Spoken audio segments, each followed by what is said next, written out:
할렐루야. 아름다운 주일 아침, 주님의 풍성한 은혜가 우리 모두에게 함께 하시기를 바랍니다. 거리마다 요즘은 꽃들이 얼마나 화사하게 만발했는지 보기만 해도 기분이 흐뭇해집니다. 그런데 그 꽃보다 더욱 아름다운 분들이 계시니 어디에 계시는 것입니까? 바로 내 옆자리에 계셔요. 주님의 이름으로 사랑합니다. 주님의 이름으로 축복합니다. 당신이 꽃보다 더욱 아름다우십니다. 고맙습니다. 꽃보다 아름다운 분, 향기로운 분이 옆에 앉아주시니 영광입니다. 고맙고 감사합니다. 하나님의 크신 은혜가 우리 모두에게 함께 하시기를 축복합니다. 아멘.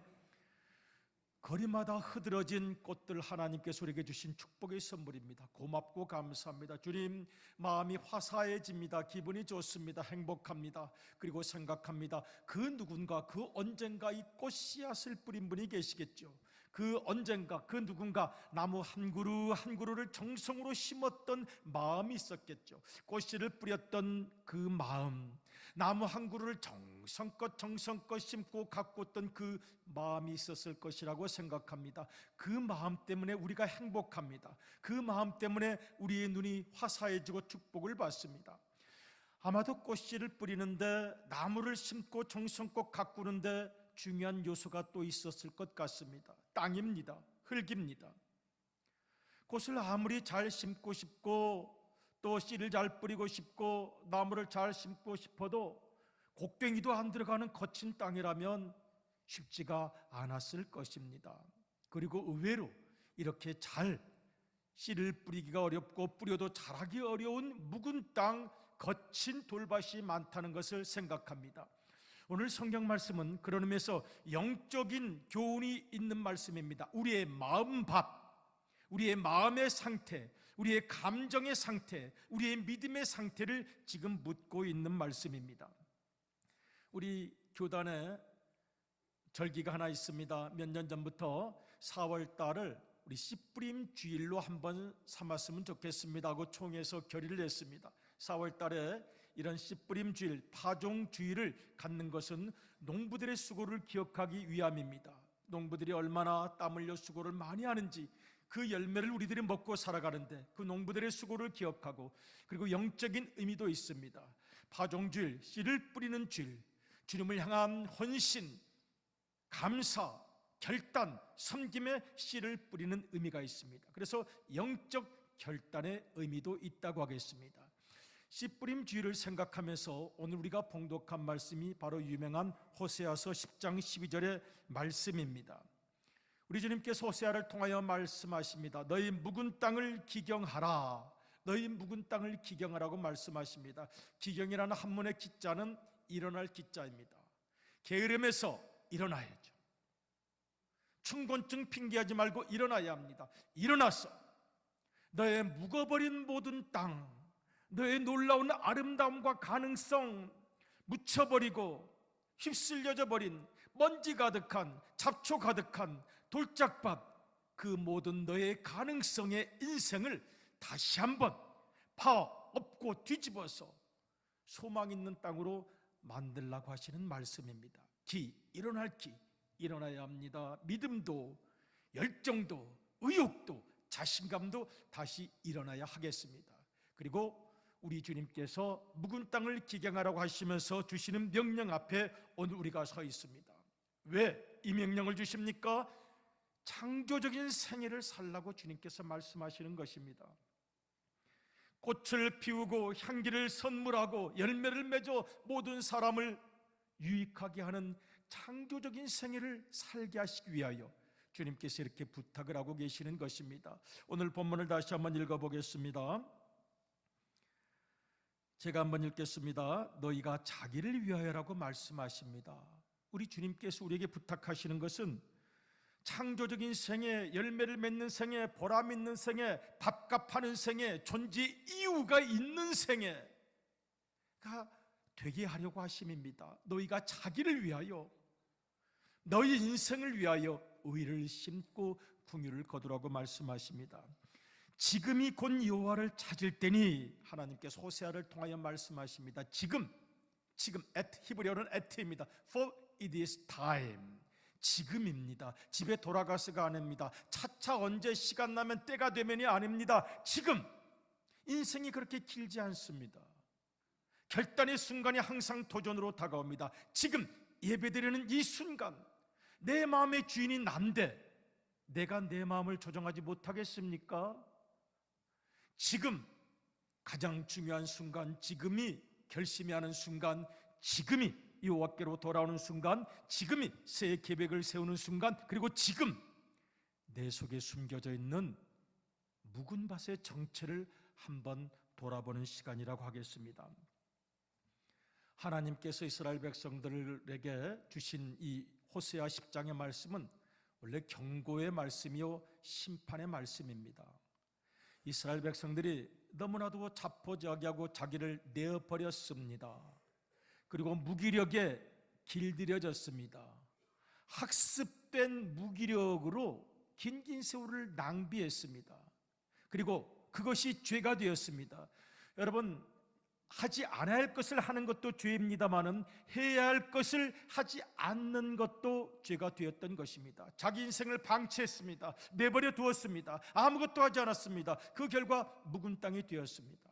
하나님께서 묵은 땅으로 살아가는 이스라엘 백성들을 꾸짖으시는 것은 우리를 잘 되게 하심이라고 영적으로 이해할 수가 있을 것입니다.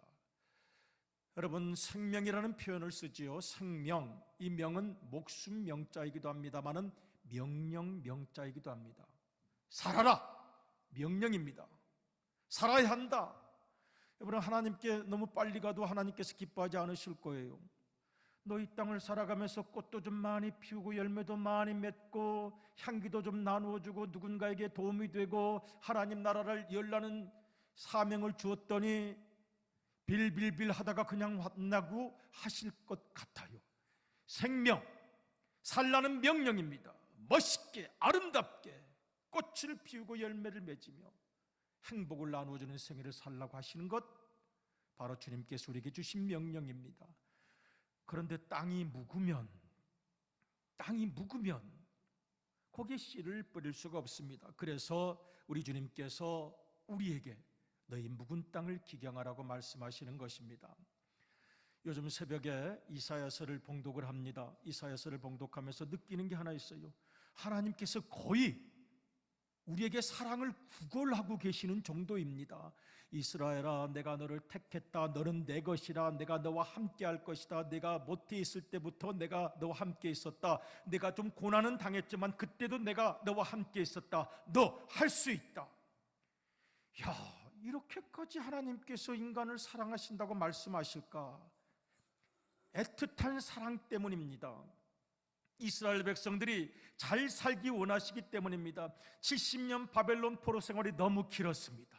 너무 길다 보니까 지쳐버린 것입니다. 의욕을 잃어버렸습니다.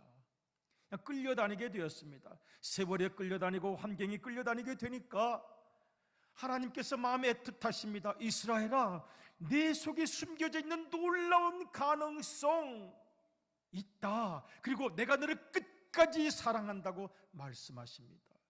그 하나님의 애틋한 마음, 그 마음과 일맥상통하는 것이 바로 오늘 우리가 봉독한 말씀입니다. 묵은 땅을 기경하라.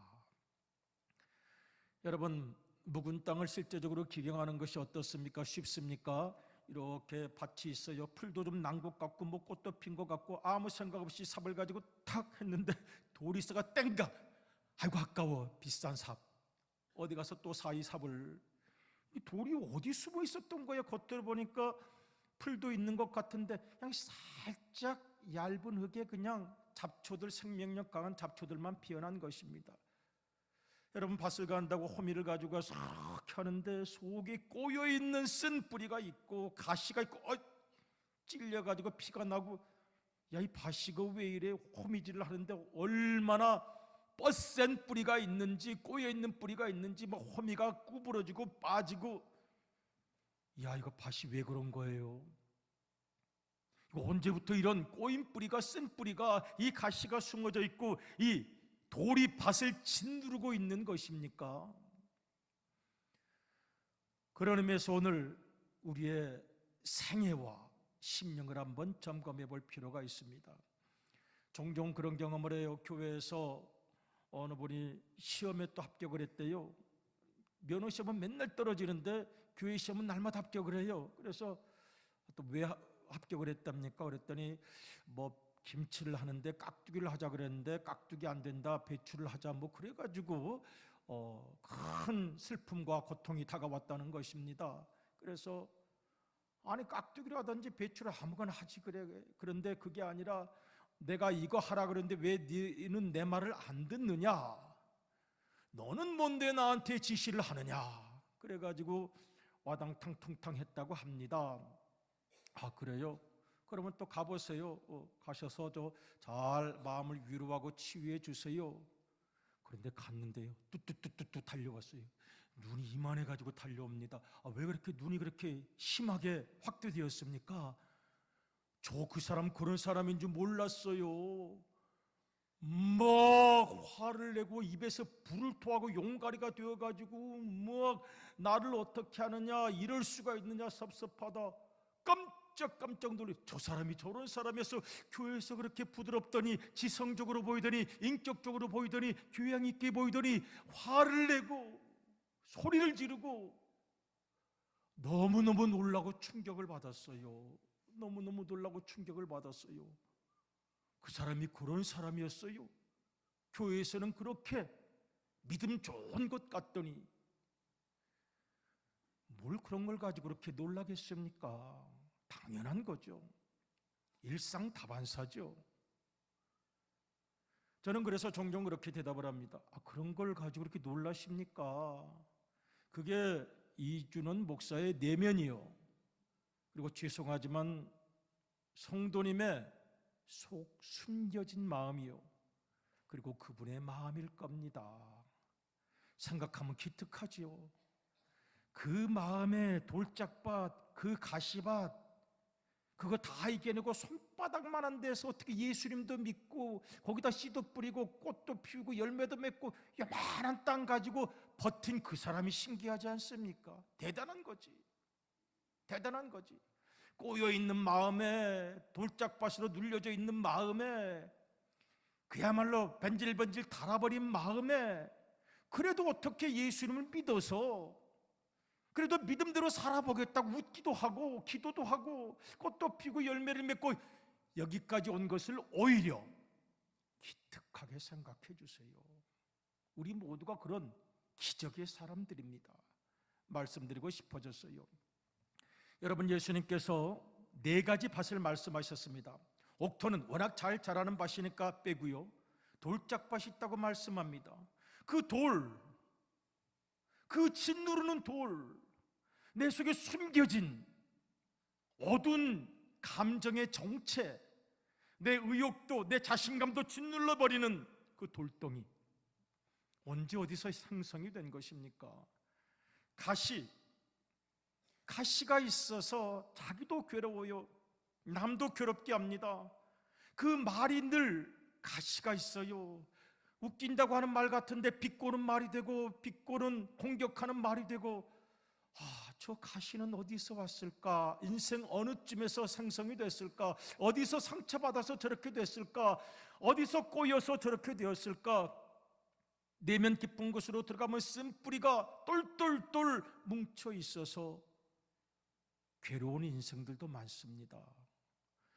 멀리서 보면 굉장히 괜찮아 보이는데 가까이 가보니까 수많은 사람들이 걸어다니고 또 걸어다녀서 뺀질뺀질한 길가와 같은 밭입니다. 아무리 흙을 뿌려도 그만입니다. 속에 깊이 숨겨져 있는 마음을 꺼내지 않는 심령도 있습니다. 그리고도 신기하죠. 그 손바닥만한 모퉁이 어디에 씨도 뿌리고 열매도 맺고 여기까지 온 것 보면 그게 기적입니다. 그런데 주님께서는 말씀하십니다. 30배, 60배, 100배의 결실을 맺을 수 있는데 그렇게 살지 못한 우리의 심령을 주님께서는 돌이켜보기를 원하고 계시는 것입니다. 제가 가끔 상담을 합니다. 대화를 합니다. 그리고 물어봅니다. 그러면 전혀 엉뚱한 이야기를 하세요. 이게 성장 과정이 참 무서운 거다 생각합니다. 성장 과정에서 있었던 기억이 극복이 안 됩니다. 성격 형성, 언어 형성, 관계 형성, 이거 굉장합니다. 7살 때 할머니가 누룽지, 내가 그렇게 먹고 싶은 누룽지를 할머니 혼자 먹으려고 찬장 높은 곳에 올려놨는데 그때 큰 충격과 상처를 받아서 비가 내리거나 바람이 불면 그 우울증으로 이 누룽지에 대한 참 사연이 떠오릅니다. 아니, 예수님 믿고 이렇게 행복하게 잘 사는데 웬 누룽지를 갑자기? 아니요, 누룽지 건드리지 마세요. 그 아픈 상처 건드리면 야수로 돌변합니다. 손잡아 싸워도 내가 누룽지를 쟁취하고 말 겁니다. 이야, 이 마음속에 뿌리 박힌 가시가 이거 대단한 겁니다. 대단한 겁니다. 가진 것 없다고, 집안 좋지 않다고 사귀던 남자한테, 사귀던 여자한테 차여서 돈으로 복수하겠다고 살다 보니 약간 돈 사람이 되어서 지금 살아갑니다. 여러분, 그럴 수도 있습니다. 살아온 생의 상처와 아픔이 가시가 된 것이라고 하겠습니다. 저는 어렸을 때 제가 그랬다는 게 아닙니다. 이제 제가 들은 이야기입니다. 밥 좀 그만 먹으라고, 왜 밥을 그렇게 많이 먹냐고, 오빠한테 밥 줘야 되는데 왜 네가 밥 먹냐고. 그래서 마음에 상처 달랠 길 없어 지금도 비에 젖어 흐느낍니다. 아니, 그 엄마는 또 왜 그런 거야? 밥 좀, 오빠한테만 왜 밥을 준 거야? 그 딸한테도 밥을 주지. 그래 물어보니까 그때 엄마도 밥을 못 먹었대야. 오빠한테 주느라고. 그래서 얼마나 덕을 받는지는 모르겠지만 엄마도 못 먹었다니 좀 이해해 주면 되지 뭘 그래요. 저는 어렸을 때 너무 미움을 많이 받고요, 사람들이 나를 너무 싫어하고요, 나를 너무 구박하고요.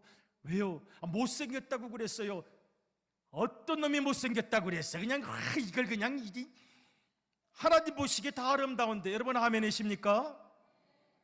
아주 제가 우리 주님의 마음을 좀 가졌어요. 저는 제가 보기엔 너무너무 잘생기시고 멋있는 거에 오래 보면 아름답고요, 가까이 보면 너무너무 훌륭하세요. 영이 보이니까요. 진심입니다. 하나님께서 우리를 이렇게 귀하고 소중하게 생각하십니다. 어떤 녀석이 그냥 못생겼다고 그래? 그냥 이걸 그냥 주님께서 우리를 소중하게 생각하십니다. 살아가는 날 동안 눌리기도 하시고, 살아가는 날 동안 고독도 이겨내시고, 살아가는 날 동안 아픔도 이겨내시고, 살아가는 동안 여러 비난을 받고 미워하는 이야기들도 많이 듣고 견디고 여기까지 오신 우리, 하나님께서 우리의 마음을 기억하시고 위로하시고 축복하실 줄로 믿습니다. 쉽게 살아온 사람들은 아무도 없습니다. 살아가는 날 동안에 다 겪었던 아픔과 고민이 가시가 되어서 우리 속에 남아있는 것입니다. 문제는 이 가시에 끌려다니면 안 된다는 데 있습니다. 우리 주님께서 그래서 우리에게 부탁하시는 것입니다. 옥토가 되라고 말씀하시는 것입니다. 묵은 땅을 기경하라고 말씀하고 계시는 것입니다. 시편 97편 11절을 한번 읽어보도록 하겠습니다. 시편 97편 11절 시작.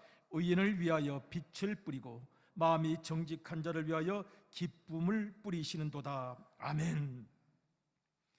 마음이 정직한 자를 위하여 기쁨을 뿌려주십니다. 날마다 기쁜 날 누가 만들어갑니까? 누가 갖다가 선물해 줍니까? 아닙니다. 내가 만들어갑니다. 주님의 은혜 가운데 빛을 뿌리셨다고 말씀합니다. 내 마음이 어둡습니다. 내 마음에 우울증이 있습니다. 내 마음에 공황장애가 있습니다. 내 마음이 외롭습니다.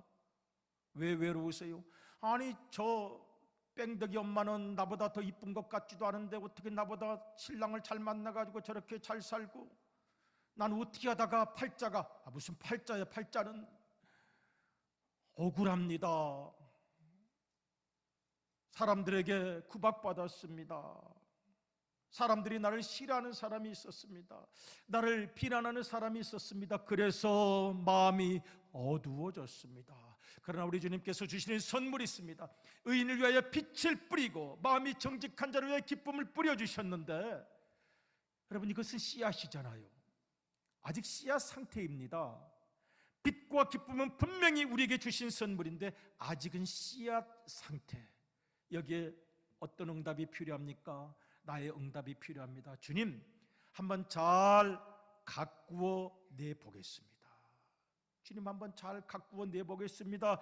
내 속에 빛을 뿌려주셨다고 말씀하셨으니, 내 속에 기쁨을 뿌려주셨다고 말씀을 하셨으니 제가 한번 잘 가꾸어 보겠습니다. 기도하시면 우리 주님께서 우리를 도우실 줄로 믿습니다. 묵은 땅을 기경하라고 하시는 주님의 말씀 앞에서 오늘 우리의 성격과 마음과 기억을 한번 점검해 보았으면 좋겠습니다. 포기하지 마십시오. 아이고, 나 냅두세요. 나 그냥 지금까지 이렇게 살면서도 여기까지 그냥 대충 잘 살아왔어요. 아니에요. 30배, 60배, 100배의 결실을 맺기 원하시면 한번 점검해 볼 필요가 있습니다. 대단한 건 사실이에요. 놀라운 건 사실이에요. 그래도 한번 점검해 보았으면 좋겠습니다. 성장 과정, 여러분 결핍의식이 있으십니까? 이루지 못한 욕구에 대한 집착 같은 것, 피해의식, 기억, 이거 벗어나셔야 합니다. 여러분 여기에 끌려다니면 미래가 무너집니다. 내 성격, 왜 이렇게 나는 까칠한 성격이 되었을까? 너무나도 공격을 많이 받다 보니까 본능적 공격 본능이 가시로 생성됐을 수 있습니다. 언어 습관입니다. 냉소적이고 비꼬는 말, 깎아내리는 말, 내 마음이 평안하지 않으니, 내 속에 도전적인 마음이 있으니, 부정적인 마음이 있으니 그렇게 되는 경우가 많습니다. 관계 형성도 마찬가지입니다. 어떤 사람이 싫다 밉다 하면 그를 바꾸지를 못합니다. 그 선입견, 난 저 사람 싫어. 왜 싫어요? 좋지요 사람이. 나 저 사람 마음에 안 들어. 왜 마음에 안 드세요? 마음에 좋으시지. 이거를 바꾸지를 못합니다. 그것이 묵은 땅이 되고 나를 괴롭히고 인생을 우울하게 만들 수 있습니다. 언제요? 지금 고치셔야 합니다. 그리고 깊이 마음을 집중해서 돌아보셔야 합니다. 내 사고방식, 내 감정 조절, 길들여져 버린 감정 반응이 있어요. 늘 공격적입니다. 뭐? 왜? 여러분 생각해 보십시오. 그 주님 기뻐하지 않으십니다. 그리고 다시 뿌려야 할 인생의 목표가 있습니다. 다시 세워야 할 신앙적인 비전이 있습니다. 주님께서는 우리 모두가 창조적으로 살기를, 웃으며 살기를 우리 주님께서 간절히 원하고 계십니다. 종종 생각합니다. 모두가 다 신기해요. 저도 마찬가지고 많은 분들이 저 인생이라는 이 괴물과 싸우다가 생긴 상처가 가시가 되어서 남을 찌르고 나도 괴롭고, 인생 속에서 때로는 인정받지 못하고 비교당하고 무시당한 열등감과 좌절감이 은근히 나를 짓누르는 돌이 되어서 있을 때, 그래도 주님을 모시고 오늘까지 오신 우리 대단하십니다. 이쯤 되면 우리 애기들 용어를 한번 써서 엄지 척 하면서 옆에 있는 분들을 바라보시면 당신 대단하십니다. 또 잘못 당신이라고 그랬다가 뭐 당신? 또 이거 잡아버리면 곤란합니다. 그러니까 당신은 여기에서 존경한다는 뜻입니다.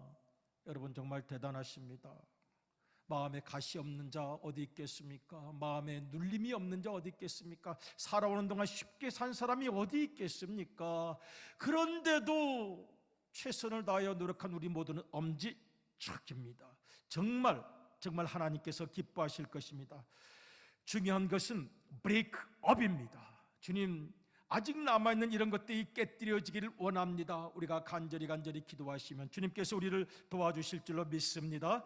저는 가끔 생각합니다. 주님, 이게 알면서도 안 됩니다. 그러면 주님께 간구해야죠.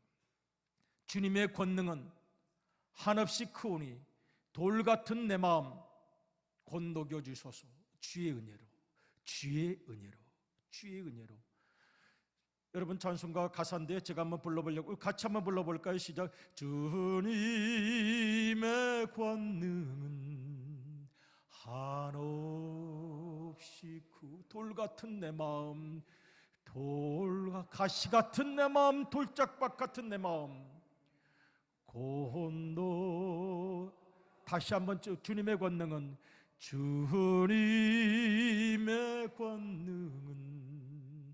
한없이 크오리 돌 같은 내 마음 곧 녹여주소서. 아멘. 주님의 은혜로 녹여주세요. 여러분, 오늘 본문을 보면 제가 좋아하는 구절이 하나 있어요. 한번 호세아 10장 12절 다시 한번 읽어보도록 하겠습니다. 시작. 너희가 자기를 위하여 공의를 심고 인애를 거두라. 너희 묵은 땅을 기경하라. 지금이 곧 여호와를 찾을 때니 마침내 여호와께서 오사 공의를 비처럼 너희에게 내리시리라. 아멘. 마침내 여호와께서 오사 내 인생을 타치 만져주시고 나를 품어주시고 눈물을 닦아주시고 손잡아 일으켜주시고 마침내 여호와께서 오사, 마침내 여호와께서 오사. 저 부분이 너무너무 은혜가 돼요. 여러분, 우리 속에 놀라운 가능성이 있습니다. 믿으시기를 바랍니다. 꽃들도 그런 꽃들이 있다고 그래요. 매년 피는 꽃도 있지만 선인장꽃은 100년 만에 한 번 피는 꽃도 있다고 하는데요. 제가 저 꽃이 좋아서 야, 아따고 옆에 아주 더 오래 비춰주세요. 더 오래 아주 복음적이잖아요. 저 선인장만큼 복음적인 게 어디 있어요. 그리고 저게 우리 인생이에요. 저 꽃이 없다고 생각해 보세요. 이 사람 까칠해, 아유 찔려, 가까이 가지마. 그런데 알고 보니까 이렇게 아름다운 꽃들, 이거는 길쭉한 선인장인데요, 저런 꽃이 숨어져 있었어요. 우리 어디에 그런 게 숨어져 있었던 거예요. 너무너무 감사하죠. 우리도 그렇게 멋있을 거예요. 그 다음 사진도 한번 보여주세요. 네, 가시연꽃인데요, 이것도 100년 만에 핀다는데 100년 동안 누가 기다렸다 찍었나 봐요. 우리가 200~300년은 살아야 합니다. 웬만하면 사람이 통 크게 살아야죠. 1000년을 살 것처럼 계획을 세우고 내일 주님을 만날 것처럼 오늘을 사는 겁니다. 그러니까 저 꽃을 한 번도 못 보고 죽은 사람도 있을 것 같아요. 그 다음 것도 한번 볼까요? 소나무, 저는 송화, 소나무 가루 그거 자체가 꽃인 줄 알았는데 그 송화 말고 송화 위에 핀 꽃이, 저거 실화입니까? 너무너무 신기해요. 제가 한 번도 못 보고 돌아가신 분도 계실 거예요. 우리 속에 있는 아름다움도 평생 한 번 나눠주지 못하고 죽을 수도 있어요. 아니에요. 30배, 60배, 100배의 결실을 기다립니다. 다음 그림도 한번 보도록 하겠습니다. 소철나무, 저는 소철나무에 저렇게 꽃 피는 거 처음 봤어요. 저 사진 가까이 한번 보니까 얼마나 아름다운지. 세상에, 나는 이파리만 아름다운 줄 알았어요. 우리 속에 아름다운 가능성이 있습니다. 저기도 몇십 년 만에 피었다고 합니다. 다음 것도 볼까요? 대나무에도 저렇게 꽃이 핀다고 합니다. 그렇다면 우리 속에서도 아직 까칠해 보이는 그 가시 사이에 내 속에 아름다움이 있을 거예요. 주님을 위하여 돌을 거두어내시고, 주님을 위하여 가시를 거두어내시고, 주님을 위하여 길들여져 버린 내 옛 습관을 브레이크업, 다시 파헤쳐서 우리 주님이 원하시는 생애, 열매 맺는 생애가 되시기를 축복합니다. 아멘.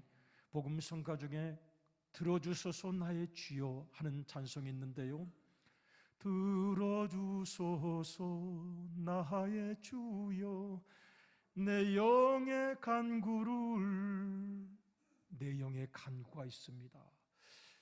오늘 조금 있다가 제가 복음성가를 같이 부르고 싶은데요, 내 영의 간구가 있습니다. 주님, 내게 주신 생애, 내 마음속에 있는 돌들이 나를 짓눌렀고, 내 속에 있는 가시가 언제부터 생겨서 나를 찌르고 가족을 찌르고 남편을 찌르고 아내를 찌르고 태워버리기를 원합니다.